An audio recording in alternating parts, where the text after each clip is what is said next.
समसंबंध। मानसिक योग्यता के इस प्रकार के प्रश्न को पहचानने के लिए समस्या आकृति को देखिए। इसमें 4 भाग हैं, 3 भाग में आकृति है, चौथा भाग खाली है। इन दोनों भागों के बीच में अनुपात का चिन्ह है, फिर समानुपात का, फिर अनुपात का। इससे आप पहचान सकते हैं कि यह समसंबंध का प्रश्न है। ऐसे प्रश्नों के उत्तर कैसे ढूंढते हैं यह भी जान लेते हैं। पहले और दूसरे आकृति में समानता होती है। इन दोनों में जो समानता है वही समानता तीसरे और चौथे आकृति में भी होना चाहिए। प्रश्न क्रमांक 43। पहले भाग में ऊपर की ओर बाईं ओर आकृति है, दूसरे भाग में यही आकृति दाईं ओर ऊपर में है, बाएं से दाएं ऊपर में है। इसमें नीचे में है बाईं ओर, तो इसमें नीचे दाईं ओर होना चाहिए। इसमें है और इसमें है, इन दोनों में से कोई एक सही उत्तर हो सकता है। ये दोनों विकल्प गलत है। इन दोनों विकल्प को ध्यान से देखते हैं। इसमें जो बीच में जो लाइन है वो इन दोनों रेखाओं के बीच में है। इसमें ऐसा नहीं है, डी ऑप्शन में है, 43 का डी। प्रश्न क्रमांक 37। इस आकृति में बाहर में त्रिभुज है, फिर वर्ग है, फिर वृत्त है। दूसरी आकृति में बीच का वर्ग बाहर चला गया है।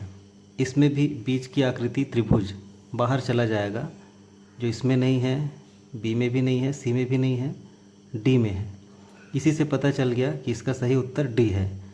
यदि एक और आकृति में त्रिभुज बाहर में रहता तो कुछ और देखते हम। जैसे इसमें वृत्त अंदर में है, वो दूसरे स्थान पर चले गए बीच में। इसमें हम देखते ये वृत्त उसके बीच में चला जाता। 37 का डी। प्रश्न क्रमांक 38। इसमें देखते हैं इस आकृति को ऊपर से नीचे पलट दिया गया है और बाईं ओर से दाईं ओर भी घुमा दिया गया है। ऐसा ही इसमें भी करना है, तो इसको ऊपर से नीचे करते हैं तो यह बिंदी नीचे आ जाएगा, जो ए में है और सी में है। बी और डी बिल्कुल गलत है। और आगे देखते हैं, इसको बाएं से दाएं घुमाना है तो यह जो आधा गोला ऐसा बना है वह ऐसा बनेगा, जो इसमें है सी में। 38 का सी। प्रश्न क्रमांक 51। इसमें वृत्त में सीधी रेखा है, इसमें आड़ी रेखा और क्रॉस बना दिया गया है। इसमें सीधी रेखा है तो एक आड़ी रेखा और क्रॉस होना चाहिए। क्रॉस इसमें नहीं है, इसमें है, इसमें नहीं है, इसमें है। बी या डी में से कोई एक सही विकल्प हो सकता है। इसमें सीधी रेखा नहीं है तो सही विकल्प है बी, 51 का बी। प्रश्न क्रमांक 54। इस आकृति को ऐसे घुमाकर दाईं ओर लगा दिया गया और बाईं ओर वैसी ही आकृति जो रेखांकित है उसको लगा दिया गया है। ऐसा ही इसमें करना है।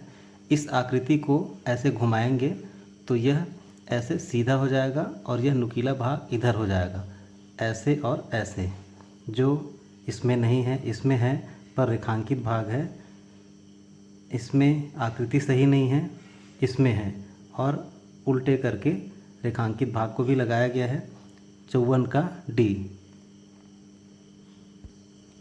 प्रश्न क्रमांक 57। इस चारों भाग में से 3 भाग को हटा दिया गया है, एक भाग बचा है। ऐसा ही इसमें भी करना है। इन तीनों भाग को हटा देते हैं, एक भाग बचेगा। एक वर्ग बस होना चाहिए जो ए में है, बी सी डी में नहीं है। 57 का ए। प्रश्न क्रमांक 26। इस रेखांकित भाग के दोनों ओर, इधर और इधर, 2 और रेखांकित भाग कर दिया गया है। इसमें भी ऐसा ही होगा, ये भाग और ये भाग रेखांकित हो जाएगा।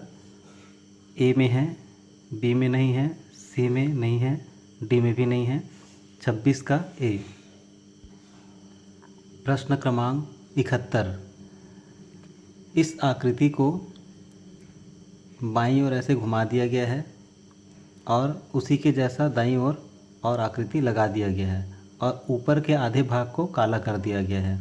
इसमें भी ऐसा ही होगा, इसे भी घुमा के दूसरी आकृति वैसे ही लगा के ऊपर के आधे भाग को काला करना रहेगा। इसमें देख रहे हैं आधा भाग ऊपर का डी बस में काला है और किसी में नहीं है। इसी से ही पता चल गया कि इसका सही उत्तर डी है और किसी चीज़ को आपको देखने की आवश्यकता नहीं है। 71 का डी। प्रश्न क्रमांक 66। इसमें इस आकृति को ऐसे घुमाया गया है, ऐसा हो गया। फिर त्रिभुज को उल्टा कर दिया गया, ऊपर को नीचे, और इस वर्ग को अंदर में ला दिया गया है। इस आकृति को भी ऐसे घुमाएंगे तो यहाँ पर तीर का निशान आ जाएगा, बाहर की ओर है वो अंदर की ओर हो जाएगा। उल्टा करने पर जो सी में है और किसी में नहीं है, 66 का सी। प्रश्न क्रमांक 78। इसमें बाहर में वर्ग है जो अंदर चला गया और काला कर दिया गया है। इसमें जो बाहर में त्रिभुज है वो अंदर काला हो जाएगा, जो बी और सी में है, ए और डी में नहीं है।